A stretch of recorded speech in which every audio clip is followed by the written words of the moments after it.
Eh bien, voilà ce que je vous dis. Dégagez de ma page. Pendant des décennies, un manoir de Newport Beach a renfermé les secrets les plus sombres de John Wayne. À sa mort en 1979, sa maison a été immédiatement scellée. Toutes les photos, lettres et objets personnels y ont été enfermés pendant plus de 30 ans. En 2011, ils ont finalement ouvert les portes, et ce qu'ils ont découvert à l'intérieur a laissé tout le monde stupéfait. Des accessoires de cinéma qui ont battu des records à un testament choquant qui a déchiré sa famille. Voici l'histoire de ce qui est vraiment arrivé à la fortune du duc. John Wayne est né, Marion Robert Morrison, le 26 mai 1907 à Winterset, dans l'Iowa. À sa naissance, il pesait 6 kilogrammes, ce qui était si inhabituel que le journal local l'a mentionné. Dès le début, il semblait destiné à devenir plus grand que nature. À seulement 3 ans, il a failli mourir en tombant dans un ruisseau gelé. Un inconnu qui passait par là l'a sauvé, et cet instant a montré le type de résilience qui l'emporterait avec lui toute sa vie. Son nom a changé très tôt. Lorsque ses parents ont eu un autre fils, ils ont décidé de l'appeler Robert. Le deuxième prénom de Marion a donc été changé en Mitchell. Ce changement peut sembler insignifiant, mais il laisse entrevoir les transformations plus importantes qui suivront. En 1914, la famille déménage à Glendale, en Californie, car l'entreprise de son père fait faillite. À Glendale, Marion est surnommée Duke en raison de son Airedale Terrier, également prénommé Duke. Les deux étaient toujours ensemble, et les pompiers locaux ont commencé à les appeler Big Duke et Little Duke. Marion a aimé ça et le surnom est resté. En grandissant, Marion adorait le football. En 1925, il obtient une bourse de football à l'Université de Californie du Sud. Il étudie le droit et devient membre de la fraternité Sigma Chi. Mais ses rêves de footballeur prennent fin lorsqu'il se blesse à l'épaule lors d'un accident de body surf. La perte de sa bourse le bouleverse. Il pense que ses projets sont ruinés. Mais cet accident le pousse à emprunter la voie qui le rendra célèbre. Après la fin de sa carrière de footballeur, Marion trouve un emploi au Studio Fox en 1927. Il a travaillé comme accessoiriste et a gagné 35 $ par semaine. Ce n'était pas un métier prestigieux, mais cela lui a permis de mettre un pied dans la porte. Sa première apparition à l'écran n'était pas en tant qu'acteur, mais en tant que joueur de football non crédité dans le film de 1926 Brown of Harvard. Durant cette période, il se lie d'amitié avec le réalisateur John Ford. Ford voit quelque chose en lui et lui donne des conseils, lui suggérant même de changer de nom pour quelque chose de plus fort. Après avoir envisagé plusieurs options, ils choisissent John Wayne, un nom qui deviendra légendaire. Les débuts de Wayne dans la carrière d'acteur furent difficiles. Entre 1930 et 1939, il apparut dans plus de 80 westerns à petit budget, tournant parfois un film entier en seulement 2 jours. Il gagnait à peine assez d'argent pour vivre et ne mangeait souvent qu'un seul repas par jour, une boîte de haricots réchauffée sur une plaque chauffante. En 1938, il était tellement découragé par son manque de succès qu'il envisagea d'arrêter complètement sa carrière d'acteur. Tout changea avec La Chevauchée fantastique en 1939. Le film était un gros succès, mais trouver le rôle de Wayne ne fut pas chose facile. Le studio voulait un acteur connu comme Gary Cooper, mais John Ford a insisté pour qu'il soit choisi, menaçant même de quitter le projet s'ils n'étaient pas d'accord. Dans le film, Wayne incarnait Ringo Kid, un hors-la-loi doté d'un sens aigu de la justice. Sa première scène est devenue emblématique, avec la caméra zoomant sur son visage alors qu'il tient un fusil. Le film n'a duré que quelques secondes, mais il a fallu 27 prises pour le réaliser, car Wayne était très nerveux. Stagecoach a été un succès, remportant 7 nominations aux Oscars et en remportant 2. La performance de Wayne a fait de lui une star du jour au lendemain. Même si le film a été un succès, il n'a été payé que 700 $, soit bien moins que les acteurs les plus connus. Pourtant, cela a changé sa vie. Après cela, Wayne a été considéré comme le héros ultime du western. Il a refusé des rôles dans des films comme Le Faucon maltais et Le Train sifflant 3 fois car il ne voulait pas s'éloigner de son image. Cette décision l'a aidé à devenir un symbole de la dureté et de la masculinité américaine. John Wayne et John Ford ont travaillé ensemble pendant plus de 50 ans et ont réalisé 14 films qui ont changé Hollywood. Leur partenariat a débuté en 1928 lorsque Ford a confié à Wayne un petit rôle de figurant dans un film intitulé Mother McCree. Mais le véritable début de leur succès est arrivé en 1939 avec La Chevauchée fantastique. Ce film a fait de Wayne une star. Les deux hommes avaient une relation de travail compliquée. Ford était dur avec les acteurs et Wayne en était souvent le plus mal loti. Sur le tournage de La prisonnière du désert en 1956, Ford fit refaire à Wayne une scène simple, consistant à prendre une arme 17 fois devant tout le monde, ce qui le mit dans l'embarras. Wayne ne s'est cependant jamais plaint. Il pensait que le style sévère de Ford l'aidait à donner le meilleur de lui-même. La prisonnière du désert n'a même pas été récompensée par les Oscars à sa sortie. Mais aujourd'hui, ce film est considéré comme l'un des meilleurs jamais réalisés. Leur dernier film ensemble, Donovan's Reef en 1963, a failli ne pas avoir lieu. Wayne n'était pas sûr de pouvoir accepter le rôle car il se sentait trop vieux pour cela. Ford était également en mauvaise santé et luttait contre l'alcoolisme. Mais Wayne l'a convaincu de réaliser le film. Ils ont tourné le film à Hawaï, où la chaleur était insupportable, atteignant parfois 38 degrés. Pendant le tournage, Ford a été tellement malade du zona qu'il a dû réaliser certaines scènes allongées sur une civière. Malgré ces difficultés, le film fut terminé et rencontra un certain succès. Contrairement à leur western sérieux, ce film était davantage une comédie, prouvant qu'ils pouvaient travailler dans des styles différents même à la fin de leur carrière. La première nomination aux Oscars de Wayne fut pour Les Sables d'Iwo Jima en 1949. Il y incarne le sergent John Stryker, un Marine Koryak. Au début, Wayne ne voulait pas du rôle car il le trouvait trop similaire à d'autres personnages qu'il avait déjà interprétés. Le président de Republic Pictures, Herbert Yates, a dû personnellement convaincre Wayne, lui offrant 250 $, et une part des bénéfices. Une somme énorme à l'époque. Le film a été difficile à réaliser. Le réalisateur Alan Dwan voulait que les scènes de bataille paraissent réelles. C'est pourquoi ils ont utilisé de vrais lance-flammes et des explosifs. Cela a causé des blessures sur le plateau, dont une explosion qui a assommé Wayne pendant une demi-heure. Le tournage a été interrompu pendant 2 jours. Le film comprenait également des images réelles de la bataille d'Iwo Jima grâce au Corps des Marines des États-Unis. Ils ont permis aux cinéastes d'utiliser des images de combat rares qui étaient si bien intégrées aux scènes mises en scène que de nombreuses personnes ont cru que le film était entièrement réel. Une scène emblématique montre le drapeau hissé sur le mont Suribachi, en utilisant le drapeau original de la bataille. 3 des marines survivants qui ont hissé ce drapeau apparaissent même dans le film. Malgré son succès et la performance puissante de Wayne, il a perdu l'Oscar au profit de Broderick Crawford pour All the King's Men. Ironiquement, Wayne avait refusé le rôle principal dans ce film parce qu'il le trouvait anti-américain. Cette défaite l'avait bouleversé et il lui fallut attendre 11 ans avant d'être à nouveau nominé. Le projet de rêve de Wayne, The Alamo, en 1960, était l'un des films les plus risqués qu'il ait jamais réalisé. Il souhaitait réaliser ce film depuis plus de 15 ans et a fini par hypothéquer sa maison, ses voitures et même son bateau pour le financer. La production a coûté 12 millions de $, une somme énorme à l'époque. Wayne a insisté pour construire une réplique grandeur nature de l'Alamo au Texas, ce qui a pris 2 ans et plus de 15 millions de briques d'adobe. Tout était historiquement exact, jusqu'aux plus petits détails comme les clous des années 1830. Le décor est devenu une attraction touristique et est resté ouvert jusqu'en 2009. Le tournage de l'Alamo a été un effort colossal. Ils ont utilisé plus de 7 figurants, un 500 chevaux, et ont tourné pendant 79 jours dans une chaleur accablante qui atteignait parfois 43 degrés. Il y a eu aussi des accidents. Dans une scène, un figurant a été blessé par une baïonnette et a dû recevoir 26 points de suture. Malgré les difficultés, Wayne a refusé de faire des économies.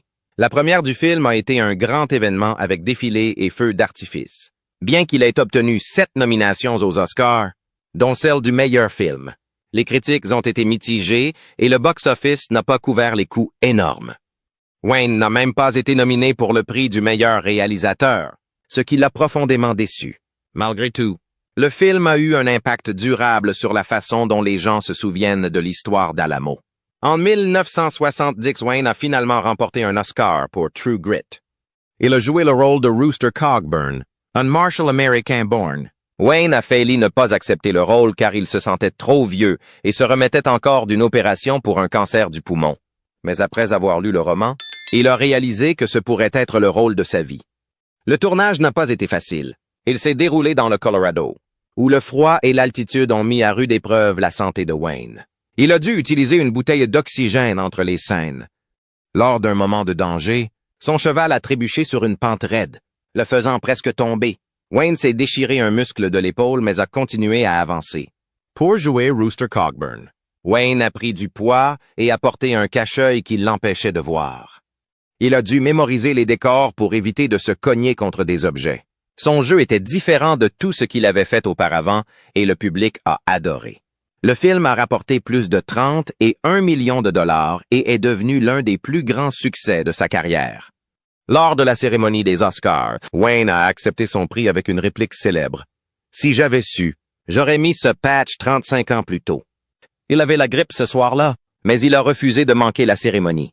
Certains ont pensé que l'Oscar de Wayne était davantage dû à sa longue carrière qu'au rôle lui-même. Wayne lui-même a admis plus tard qu'il avait l'impression que c'était un prix pour sa carrière. Pourtant, Rooster Cogburn est devenu l'un de ses personnages les plus emblématiques. Et le succès du film a consolidé sa place parmi les plus grandes stars d'Hollywood. La vie amoureuse de John Wayne a été pleine de hauts et de bas, avec 3 mariages sur près de 50 ans. Sa première femme, Josephine Sayens, l'a épousée en 1933. À cette époque, la carrière de Wayne commençait tout juste à décoller. Ils ont eu 4 enfants ensemble, mais la renommée croissante de Wayne l'a souvent éloigné de la maison. Les choses ont empiré lorsqu'il a commencé une liaison secrète avec l'actrice Marlene Dietrich en 1938. Wayne a essayé de réparer son mariage, emmenant même Joséphine au Mexique en 1943 pour passer du temps ensemble. Mais cela n'a pas fonctionné. Ils ont fini par divorcer en 1945. Son second marriage, avec Esperanza Bauer en 1946, fut mouvementé et semé d'embûches. Esperanza, une ancienne actrice mexicaine, était très jalouse. Elle pensait que Wayne avait une liaison avec sa partenaire à l'écran, Gail Russell, pendant le tournage d'Angel and the Bad Man en 1947. Sa jalousie a atteint son paroxysme un soir où Wayne est rentré tard après une fête. Esperanza était ivre et tellement en colère qu'elle a saisi une arme et a essayé de lui tirer dessus alors qu'il entrait par la porte. Heureusement, personne n'a été blessé. Mais leur mariage n'a pas survécu longtemps après cela. Ils ont divorcé en 1954. Le troisième mariage de Wayne, avec Pilar Palette, a débuté en 1954. Ils sont restés mariés jusqu'à sa mort, en 1979. Ils ont eu 3 enfants ensemble, et la situation semblait plus stable pendant un certain temps. Mais en 1973, Wayne et Pilar se sont séparés. Après cela, Wayne a emménagé avec sa secrétaire, Pat Stacy. Bien qu'ils vivaient séparément, Wayne et Pilar n'ont jamais officiellement divorcé. La liaison de Wayne avec Marlene Dietrich n'était pas un secret à Hollywood. Elle a commencé pendant le tournage de Seven Sinners en 1938 et a duré près de 10 ans. Wayne était encore marié à Joséphine à l'époque, mais cela ne l'a pas empêché de passer des nuits chez Dietrich. Les 2 hommes étaient très passionnés l'un par l'autre. Ils s'écrivaient des lettres, partageant ouvertement leurs sentiments. Dietrich a même utilisé son influence pour aider la carrière de Wayne. Elle s'assura qu'il obtienne des rôles principaux dans des films comme The Spoilers et Pittsburgh en 1942. Leur liaison prit fin en 1947, mais ils restèrent des amis proches pour le reste de leur vie. Dietrich appelait souvent Wayne l'amour de sa vie. L'une des amitiés les plus célèbres de Wayne est celle avec Maureen O'Hara. Ils ont joué ensemble dans 5 films, à commencer par Rio Grande, en 1950. Leur film le plus célèbre est L'homme tranquille en 1952. Les fans ont tellement aimé leur alchimie que beaucoup ont pensé qu'il s'agissait d'un vrai couple. O'Hara a même plaisanté à propos d'une vieille femme dans la rue qui pensait qu'elle était la femme de Wayne. Les enfants de Wayne l'appelaient Tante Maureen, ce qui montre à quel point elle était proche de la famille. Des années plus tard, le petit-fils d'O'Hara a admis que Wayne et O'Hara avaient eu une brève histoire d'amour. Mais il a dit que cela n'aurait pas fonctionné parce qu'ils étaient tous deux trop déterminés. Malgré cela, O'Hara est resté aux côtés de Wayne jusqu'à la fin. Alors qu'il était en train de mourir d'un cancer, elle l'a aidé à obtenir une médaille du Congrès pour honorer son héritage. Au cours de ces dernières années, Wayne a trouvé du réconfort auprès de Pat Stacey, sa secrétaire. Après sa séparation avec Pilar, Pat est devenue sa compagne et sa soignante. Elle avait 34 ans de moins que Wayne, mais ils partageaient un lien profond. Pat est resté à ses côtés pendant ses traitements contre le cancer, gérant sa vie et s'assurant qu'il avait du soutien. Ils ont vécu ensemble de 1973 jusqu'à la mort de Wayne en 1979. Après son décès, Pat a écrit un livre intitulé Duke, A Love Story en 1983. Le livre raconte en détail leur temps, passé ensemble, et montre un côté plus doux et plus vulnérable de Wayne que les fans ont rarement vu. Pat ne s'est jamais mariée et a passé sa vie à entretenir la mémoire de Wayne. Elle est décédée en 1995, en 1964, alors que John Wayne avait 57 ans. Les médecins lui ont annoncé qu'il souffrait d'un cancer du poumon. C'était choquant, mais pas surprenant. Wayne fumait beaucoup, jusqu'à 6 paquets de cigarettes par jour pendant des années. Les médecins ont décidé de lui retirer le poumon gauche et 2 côtes pour lui sauver la vie. L'opération était risquée, les chances de survie n'étant que de 50%. Mais Wayne a réussi à surmonter ce problème et a vécu sans cancer pendant 5 ans. La plupart des gens auraient pu garder leur maladie secrète. Mais pas Wayne. Il a choisi de le dire au monde entier. Ses conseillers l'avaient prévenu que cela pourrait nuire à sa carrière. Mais Wayne s'en fichait. Il voulait aider les autres en les encourageant à se faire dépister pour le cancer. Il avait même inventé un surnom pour le cancer, le Big C, pour le rendre moins effrayant. En 1965, 1 an après son opération, il apparaît dans une publicité télévisée pour l'American Cancer Society. Il demande aux gens de soutenir la recherche contre le cancer et de prendre la maladie au sérieux. Mais le cancer n'en a pas fini avec lui. En 1979, Wayne découvre qu'il est atteint d'un cancer de l'estomac. Il essaie un vaccin expérimental. Mais cela ne suffit pas. Même si sa santé se dégrade, Wayne n'arrête pas de parler.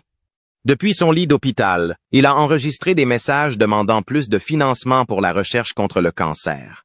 Quelques semaines avant sa mort, il a dit aux gens qu'il pourrait peut-être trouver un remède contre le cancer sans votre aide. Mais je ne parierai pas ma vie là-dessus. Le dernier film de Wayne était The Shootist, en 1976. Il s'agissait d'un pistolero vieillissant mourant d'un cancer. Et cela semblait très proche de la vraie vie de Wayne. Il avait 68 ans lors du tournage et sa santé était mauvaise. Il avait souvent besoin d'oxygène entre les scènes, mais il était déterminé à faire ses cascades lui-même. Dans une scène, il a dû tomber plusieurs fois sur un sol dur. Il ne s'est jamais plaint. Le film a été un succès et les gens l'ont vu comme un adieu de Wayne. Il a même modifié la fin pour qu'elle corresponde à son image forte. Dans l'histoire originale, son personnage avait été abattu d'une balle dans le dos. Wayne a refusé en disant « Je n'ai jamais tiré dans le dos d'un homme dans aucun film. » Changez-le. Le film a rapporté 134 millions de dollars et a donné à Wayne l'occasion de faire ses adieux dans un rôle qui reflétait son propre courage. Wayne est décédé le 11 juin 1979 à l'âge de 72 ans. Il est décédé au centre médical de l'UCLA après avoir lutté contre un cancer de l'estomac pendant des mois. Sa mort a été un moment important pour Hollywood et ses fans. Le président Jimmy Carter l'a qualifié de grand-père et de véritable héros américain. Des milliers de fans se sont rassemblés devant l'hôpital et sa maison pour déposer des fleurs, des mots et même des chapeaux de cow-boy. Son étoile sur le Hollywood Walk of Fame est devenue un lieu où les gens pouvaient allumer des bougies et se souvenir de lui. Les funérailles de Wayne ont été privées, mais une cérémonie publique a eu lieu plus tard pour que les fans puissent lui dire au revoir. L'événement a été diffusé à la télévision et des millions de personnes l'ont regardé. L'Académie navale américaine l'a nommé membre honoraire de sa promotion de 1979, même s'il n'a jamais servi dans l'armée. Après sa mort, l'aéroport d'Orange County a été rebaptisé Aéroport John Wayne, montrant à quel point il comptait pour les gens. En 1985, la famille de Wayne a créé la John Wayne Cancer Foundation pour honorer sa mémoire et poursuivre son combat contre le cancer. Il voulait s'assurer que son nom serait toujours synonyme de courage et de force. La fondation a contribué à la création du John Wayne Cancer Institute, qui est devenu un leader dans la recherche sur le cancer. Il a permis de créer de nouveaux traitements, comme un moyen de détecter le cancer à un stade précoce, ce qui a permis de sauver de nombreuses vies au moment de sa mort.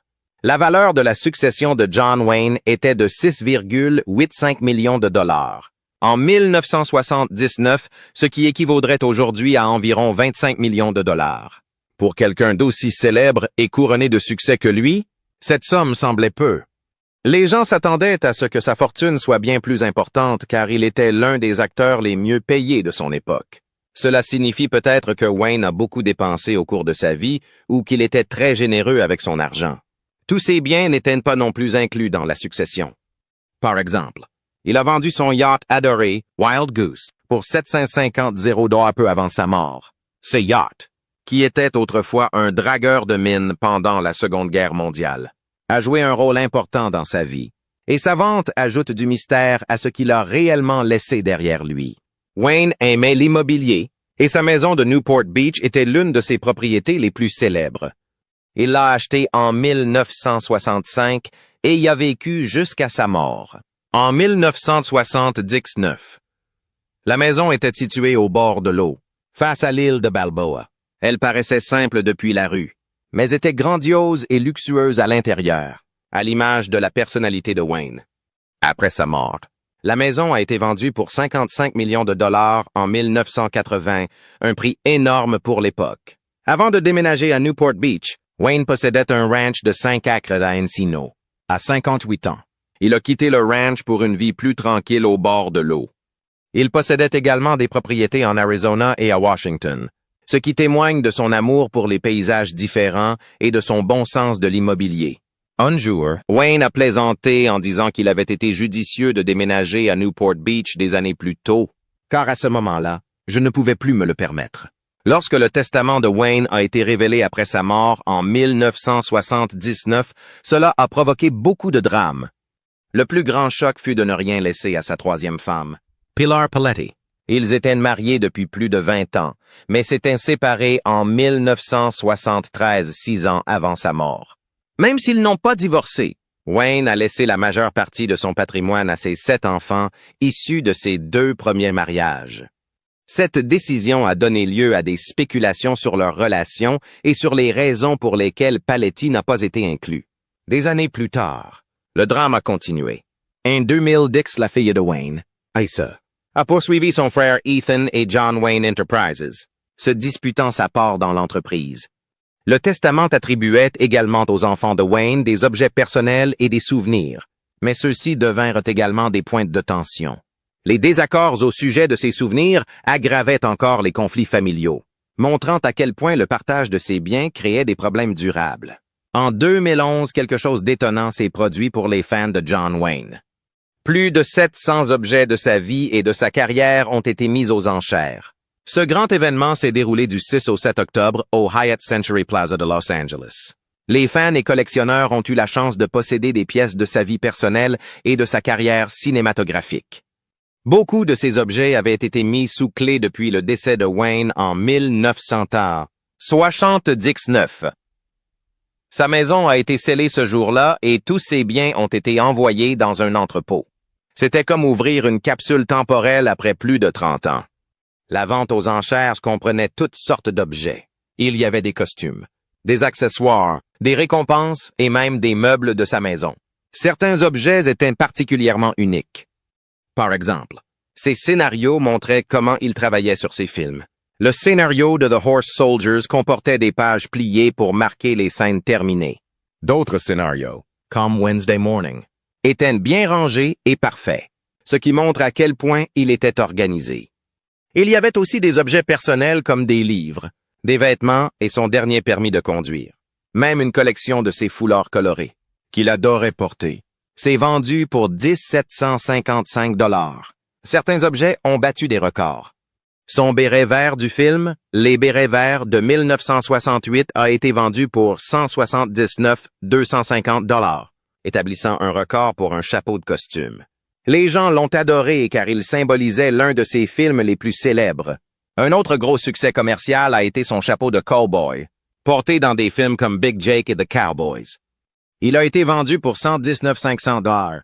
Le Golden Globe de Wayne pour son rôle dans True Grit a également suscité beaucoup d'attention et a été vendu pour 143 400 $. Ce prix était spécial car il était lié à son seul rôle oscarisé. Même les petits objets du quotidien se vendaient à des prix exorbitants. Son dernier permis de conduire, Something So Ordinary, s'est vendu pour 89 625 $. C'était un record pour un permis de conduire. Son cache-œil de True Grit a également été vendu pour 47 800 $. Des vêtements, comme un pantalon de The Alamo et une chemise portée dans plusieurs films, ont été vendus pour des milliers de dollars. Ces articles permettent aux fans de se sentir connectés à lui d'une manière très réelle. La vente aux enchères n'a pas seulement mis en lumière sa carrière cinématographique, elle a également révélé qui il était en tant que personne. L'un des objets spéciaux était un fusil Winchester plaqué or qu'il avait offert à un ami, Bob Shelton. Il a été vendu pour 13 315 $ et a montré le côté généreux de Wayne. Ses livres laissaient entrevoir ce qu'il aimait lire, des sujets comme l'histoire et la stratégie militaire. Une pièce inattendue était sa collection de coquillages, qui révélait un côté plus doux de lui que les gens ne voyaient pas souvent. L'une des pièces les plus précieuses était un portrait de Wayne par l'artiste John Decker. Elle a été vendue pour 71 700 $. Wayne avait conservé ce tableau chez lui, ce qui montre à quel point il comptait pour lui. La vente aux enchères comprenait également des photos de famille, des lettres et même ses meubles de maison. Ces événements ont permis aux fans d'avoir un aperçu plus précis de sa vie privée. Ils ont montré qu'au-delà d'être une star hollywoodienne, John Wayne était aussi un père, un ami et une personne ayant des liens profonds avec sa famille et les personnes qui lui étaient chères. En 1971, John Wayne a donné une interview au magazine Playboy qui a provoqué beaucoup de colère, et les gens en parlent encore aujourd'hui. Il a fait des déclarations choquantes qui ont mis en évidence ses opinions controversées. Le commentaire le plus commenté a été celui où il a déclaré « Puis je crois en enfant l'air. Suprématie blanche jusqu'à ce que les Noirs soient éduqués à un certain degré de responsabilité. » Il avait 63 ans et était très célèbre à l'époque. Mais ce n'était pas un cas isolé. Il avait déjà dit des choses de ce genre auparavant. Dans la même interview, il avait également parlé des Amérindiens qui, selon lui, ne pensaient pas que ce soit mal de leur confisquer leurs terres, mais il s'agissait d'une question de survie. Il a même critiqué le film Midnight Cowboy, les qualifiant de pervers et utilisant une insulte homophobe. Des années plus tard, en février 2019, cette interview est revenue sur le devant de la scène lorsque quelqu'un en a partagé des extraits sur Twitter. Un scénariste a qualifié Wayne de personne horrible, et le tweet est devenu viral. Soudain, les gens ont de nouveau débattu de son héritage. Certains voulaient qu'il soit rayé de la liste, tandis que d'autres se demandaient si ses paroles devaient définir la façon dont nous nous souvenons de lui. Ces commentaires, même après tant d'années, ont suscité de grandes discussions sur la responsabilité des personnes célèbres et sur la façon dont leurs paroles peuvent blesser. Cette controverse ne s'est pas limitée aux réseaux sociaux. Elle a également attiré l'attention sur des lieux portant son nom, comme l'aéroport John Wayne dans le comté d'Orange, en Californie. L'aéroport a reçu son nom en 1979 après le décès de Wayne, mais en 2020, les gens réclamaient qu'il soit rebaptisé. C'est ce qui s'est passé lors des manifestations nationales qui ont suivi le meurtre de George Floyd. Le 26 juin 2020, le Parti démocrate local a officiellement demandé que le nom de l'aéroport soit changé, affirmant que les déclarations de Wayne ne correspondaient pas aux valeurs de diversité et d'inclusion du comté d'Orange. Le comté d'Orange était autrefois une région très conservatrice, mais elle a beaucoup changé. L'aéroport est devenu plus diversifié et plus compétitif sur le plan politique, les démocrates ayant remporté tous les sièges au Congrès en 2018. Certains ont estimé que le fait de conserver le nom de Wayne sur l'aéroport envoyait un mauvais message aux communautés minoritaires. D'autres, comme le fils de Wayne, Ethan, l'ont défendu. Ethan a déclaré que son père n'était pas raciste et a accusé les gens d'attaquer injustement son héritage. En 2025, l'aéroport porte toujours le nom de Wayne.